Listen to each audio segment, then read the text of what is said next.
زمان شوروی قسم به خدا این همین موسفیدای کوهستان یک طبق شوربای هیچ هم نداشت درست 10 کس هم میخوردن. یعنی یک کاسه یک گاو بود 20 آدم شیر میداد. یک گاو داشت بیچاره‌مو.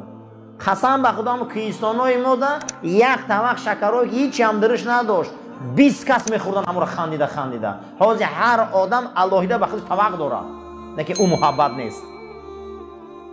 او دوره محبت نیست، او فیض نیست، او فتوحات نیست. پیش قسم به خدا در جای ما گر جای کلخاز بود همون انسان ها مردم خانهش می آوردن همون قشافیارای سلیستر بودن یک خانه یک دیگرش تا 20 کس هم می اومدن یک طبق می خوردن. هم فیض بود، هم پول بود، هم فتوحات بود. زمین حاصلش در اوج علا بود. از خیلی دولت همون زیاد شد لیکن آدمای بی معنی شدیم. آدمای دیگه محبت نیست بین ما ده. خیلی دنیا کشا شد اما محبت نیست. یک دانه نان 5 کس میخوردن. مصلحت آشیا بود، حشر آشیا بود. اکثریت خانه ها را حشر میساختن. برای چی؟ محبت بود. هیچی نبود، پیشروی نبود، لیکن محبت همون دور دنیا را لرزونده بود. من اینا گفتم حضرت که زمان صحابه همین خیلی بود میگه آخی این میگه محبت ها بود که ما مسلمان شدیم و کودکان ما مسلمان شده، زن و همه ما اهل ایمان شدیم. معلوم بوده که ویا خیلی خصلت ها داشتیم. ما انای خصلت های جوان مردی دور شدیم که خدا بالای ما عتاب کرده. روز مرد را به سوی جهنم میبردن در قیامت. بعد از اون میگه مردم میقپن در راه میگن چاکر، میگه گناه ها زیاد برآمد ثوابا کم جهنم بردستیم. میگفت هستیم ملائکه اقلا یگان علیم دوست میداری؟ میگفتن نه. میگفتن یگان دوست و رفیق داری که یگان علیم دوست داره؟ رسول اکرم میگن حدیثه. میگفتن بله دارم. میگفتن همون رفیق شیاوی بیاره. میگفتن تو یگان علیم خودی دوست هستی؟ میگفتن بله دوست هستم. کیایو؟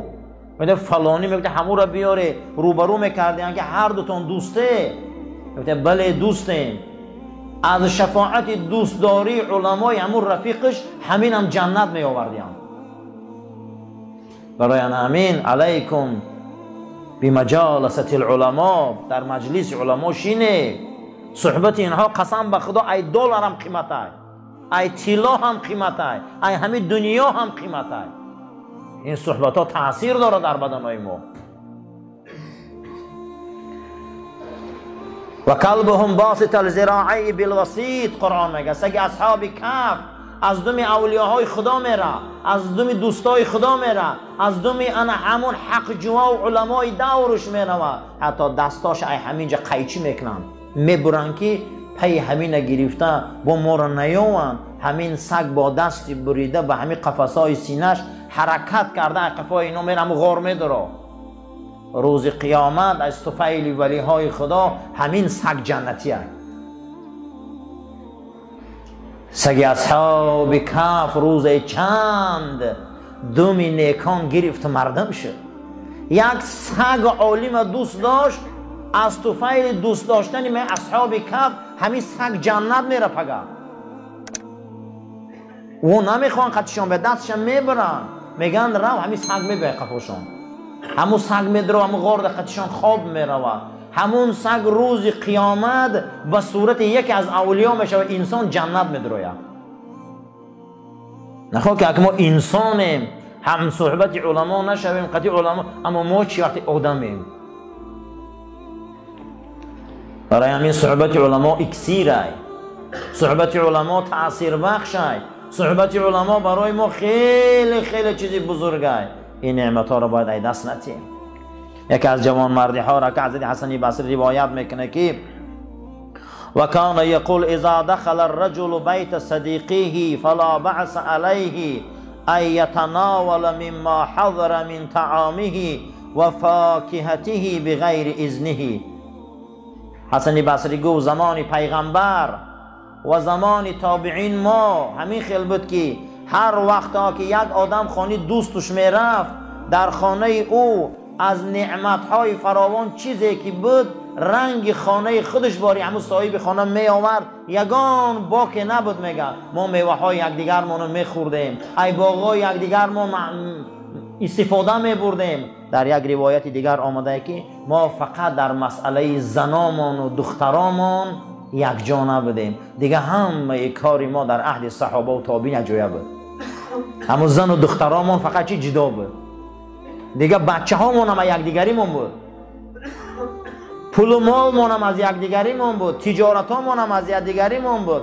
از یک بازار همه منفعت میبود، از یک دکان همه منفعت میبود، از یک نان همه منفعت میبود، از یک باغ همه منفعت میبود. انمی خیلی دوره بود میگه اسلام جهان گرفت.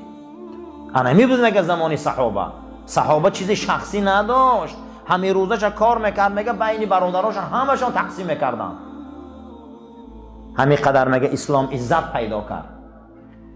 حضرت عمر ابن عبدالعزیز هر روز پنجشنبه در خاندان و مهمانخانه‌شان بزم علما داشتن. عمر ابن عبدالعزیز هم حتی میدونه، بعضی علماها مورخا اینا خلفای راشدین هم میگن، پنجم خلیفه میگن. بسیار شخصیت بزرگ گذشتگی. وقتی که پدرش عبدالعزیز ابن مروان آساخالی میکنن در نبیره حضرت عمر، وقتی که نبیره حضرت عمر در آساخالیش میکنن، حضرت عمر فرزند داشتن با نام آصیف. شبا میگشتن در کوچه های مدینه که از زنی شیر فروش گفته است که دختر که زنک دختر چم ای دخترم همین یک قاو بیار در شیر قوش کنه پگه بازار دا میفروشیم. میگه دختر در جواب میگه این قرار امیرالمومنین یوخی که در شیراتون او نندازه چخه میفروشی؟ یه گفته عمر ما رو در این شب کجا میبینم یا فردا بازار دا؟ گفته یوخی خدای عمر چی؟ همین حالت حضرت در پشت دیوال بوده، گوش که میکنه فردا آساخالی میبیو. بچه‌شان آصیف نه و بزن شدگی بدین، هر روزشان میگه واخرن یا دیگری چی انتخاب کنن. از همین دخترچه‌شان به دنیا میبیو. انا همین مادری عمر ابن عبدالعزیز است. وقتی که عبدالعزیز ابن مروان گپ میزنن که زند میتیم حضرت، وقتی به زن رسیدی پدرش امرش میکنه. بسیار تاجری به دولت بوده. میگه کی کجا میری؟ گفته نبیره عمر ده میریم. تمامی منطقه های دنیا که نقطه های تجارتی داشتن نامه روی میکنه که تازه ترین و حلال ترین پول ما جمع کنه بیاری. همین پولی که تجارتی که ذره شبهه داره من در کار نیست، پولی حلال مکوی همگی 400 تنگه میوان، ای پولی مهنت حلالش. گفتن چی با؟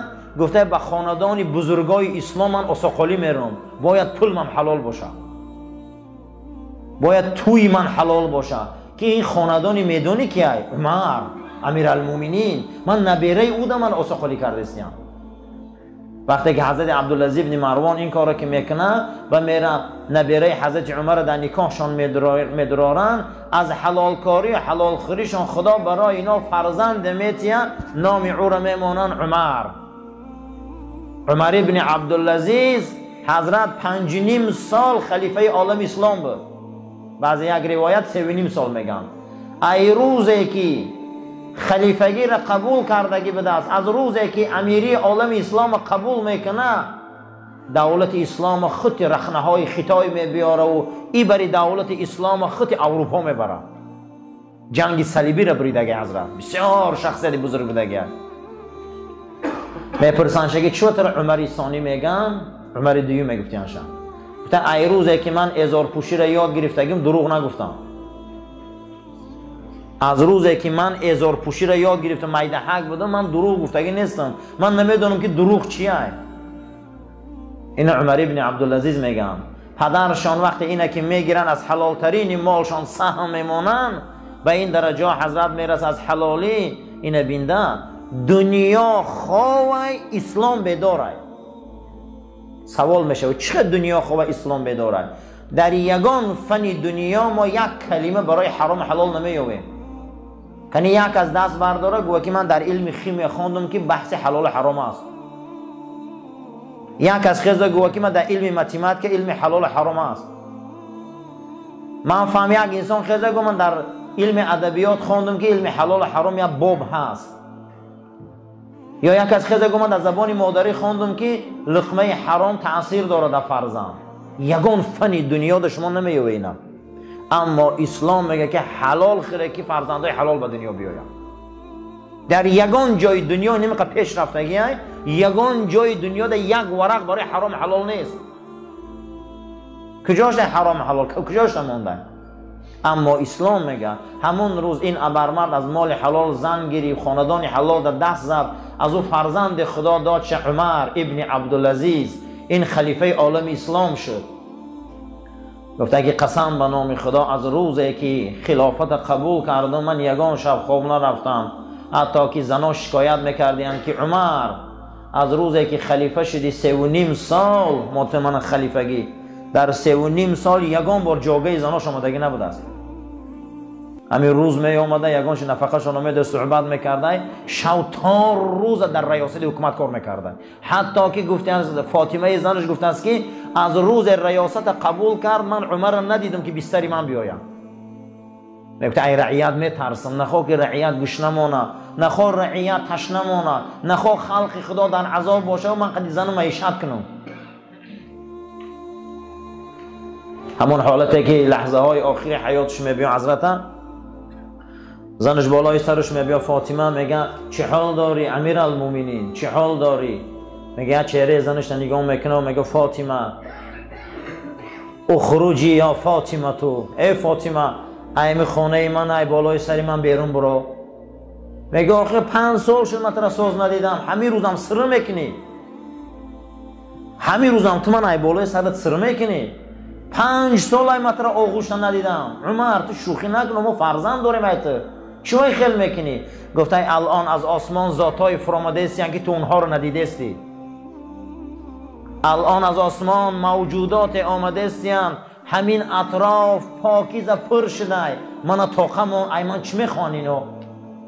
التماست میکنم برو ای میجم، من طاقم که یک نوع نورهای را من دیدستم، یک نوع مخلوقات را دیدستم، من اینا را نمیشناسم، اینا همشان آمدیم از آسمان فرامده هستیم، بیرون برو. میگه بازنش میگه من بیرون برآمدم، مادر فاطمه میگه بیرون برآمدم، ای سادم که همین حجرش آرام گرفت، همین تا میگه سکوت کردن اومده، میگه یک خانه خواب و چقماق زد، یک روشنی شد، میگه روشنی بلند، در حال سراسیمه دویدم در یمو رخت خواب شو هوی کردم قصرشه که بالای رخت خواب بوده، میگه قضای الهی قد جان به خدا سپاریده، اما چقماق روحش بوده برآمده، اون عزرائیل بوده ملک الموت با انا همون سرتازر ملائکه آسمانی قد زیارت آمده بدیم. با یک خرسندی خوشی میگه روحی این ابرمرد آسمانی بالا بردن. برای همین هر یک تمام وقتی میشینیم هر یک تمام صحبت میکنیم ایرادانیم که عمر ابن عبدالعزیز هر روز پنجشنبه تمام علما را دعوت میکرده، در میمخانش نان میداده، خودش آمده در پاگی در میشیشته خلیفه. بعد میگه بحث علما را گوش میکرده، اینش صحبت داره، اینش صحبت داره، اینش. بعد از اون میگه دهنی درد خودش میشیشته، گریه میکرده. میگفتن امیر المومنین چی به گریه میکنی؟ میگه پیغمبر صلی الله علیه و سلم فرمودن کسی را که خدا بهشتی کنه همنشین علما میکنه. یکی از نشانه های بهشتی همین بوده که رفیق علما باشی، دوست علما باشی، یک هفته هم باشه یک بار پیشش بیایی. امروز ما هم نمود رفیق داریم، ما رفیق علما نداریم، اقلا 10 روزه یک بار پیشم بیاییم که اونها شینن، اونها کجلگی ما را راست کنن، با گپاشان با صحبتاشان قلبای ما را ملایم کنن. حتی که حضرت امام ابو حنیفه هر روزی جمعه که بیگشت میشده خوشبویی میگرفتن، یک طبق خوراک میگرفتن، میگفتن کجا میری حضرت امام، کجا میری شما؟ میگفتن امام اوزاعی آمده زیارتش میرم. میگفتن آقا امام اوزاعی در پیش شما از علم و مرتبت خیلی درجه مقصد میانه و پایان ده. میگفتن نه این گپا نگوی، هر علما به خودش یک بهار داره. حتی که حضرت امام ابو حنیفه زیاده از 55 بار حج کردگی بوده، 55 بار حاجی شدگی بوده. هر باری که میرفته حضرت مالک ابن انس سردار علمای حدیث در عالم اسلام، رئیس علمای مدینه منوره مالک ابن انس، بنیادگذار علم حدیث در عالم اسلام، یک شتر میپختای حضرت امام ابو حنیفه رو به میطلبیدای. وقتی حضرت در مدینه بودن شونده میطلبیدای، میگه همون شب میگه همین خیلی ضیافت حضرت امام میدادیان که تمام علمای دور می اومدیان تا نماز تهجد رسیدن و بحث میشدای، بحث حدیث و بحث علم و بحث مذهبشون میرفته است. میرفته به حضرت امام میگفته وقتی تهجد شد اکنون من روضه مبارک نمازخوانی میرم و میخواستن از خانه حضرت مالک ابن انس میبر اومدیان. حضرت مالک ابن انس ایجاشون میخواستن میگفته ای مردم، ای علما، من قسم میخورم به نام خدای یگانه خیز تماشا کنی انمین آدم ای قفاش یگان مادر تا روز قیامت دیگر خیلی عالم نمیزویا. من قسم میخورم گفته به نام خدا خیز تماشا کنه. میگفته من این خیلی علم، این خیلی حدیث، این خیلی فقاهت ندیدم. خیز میگفته تماشاش کنه. بعد از او در یک روایت دیگر میگه حضرت میگفته میخوای که بهشتی را بینه، میخوای که جنتی را بینه، قسم به خدا میگفته تماشا کنه. همون ندایی که قرآن گپ میزنه که مؤمنین خدا کیا هستن؟ کیان مؤمنین خدا؟ مؤمنین خدا کسایی هستند که در زمین آهسته آهسته ره میگردند، شبها به درگاه خدا نماز تهجد دارند. مؤمنین خدا رو قرآن وصف میکنه. بعد از اون میگه شما میخوای جنتی رو تماشا کنی، قسم به نام الله میگه از قفاش خود تماشا کنی. یکی از جنتی ها همیه. برای همین صحبت علما فیض داره، صحبت علما تأثیر داره، صحبت علما مقام و مرتبت داره. هر یک تاتون قسم به خدا یک علما را هیچ هم نباشه یک هفته ده یک بار، 10 روز ده یک بار، 20 روز ده یک بار، یک ماه ده یک بار روید از صحبتشون شینه. اینا وارثای رسول اکرم. بزرگا گفته هستیم که در کتاباشون روشنی ماهتاب از آفتاب است. همین ماهتاب روشنیش ای چی میگرفته؟ ای آفتاب. تمام روشنی دنیا هم روشنیش ای آفتاب میگرفته. هر آن چیزی که او روشنی داره، قوت داره، نیرو داره، بزرگی داره، او هم از آفتاب بوده است. اما بزرگا گفتیان که مسلمان روشنی و قوتش از چی میگیره؟ یکم رسول اکرم صلی الله علیه و سلم گفته که مسلمان روشنیش ای نماز تهجد میگیره. پیغمبر خدا گفته که نماز شب نور چشم من است، یعنی که دو چشم من نورانی در نماز شب است. نماز شب نور چشم رسول اکرم ده صلی الله علیه و سلم. کدام وقت ما روشنیم، کدام وقت ما بدن ما نیرو داره، کدام وقت بدن ما خوشرو است، نورانی است، روشنی میپوشه روی ما، با آن شرطی که شب خیزیم با خدا راز گوییم. پیغمبر ما مقام محمود ای نماز شب یافتن. پیغمبر ما مقام محمود ای کجا یافته بدستیان؟ نماز شب تهجد. هر کسی که نماز شب داره و قوت داره، کسی نماز شب نداره و قوت نداره. عبدالله ابن عمر گفته است که نماز شب حیبت مسلمان است. مسلمان اگر نماز شب داشتگی باشه خدا در بدنی او حیبت میداده. همین گونه حیبت میداده است که در همین زمین از حیبت او همه میحراسیده. مؤمنین خدا باید حیبت داشته باشند. حیبت در نماز شب بده برای مسلمان.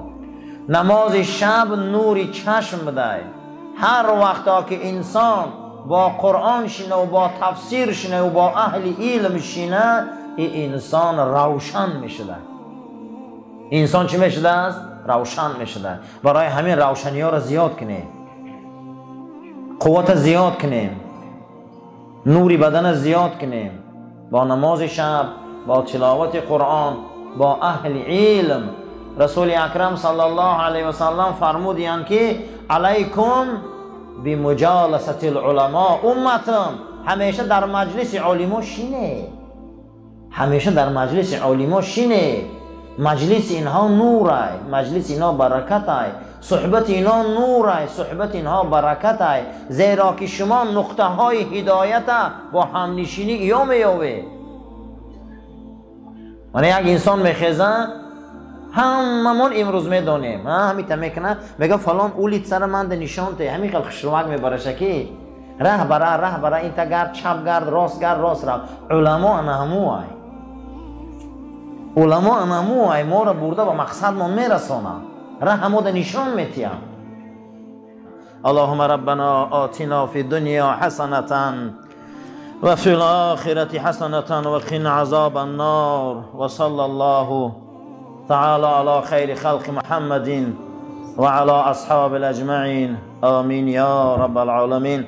سفر راست گیره تلفوناتون رو خاموش کنین.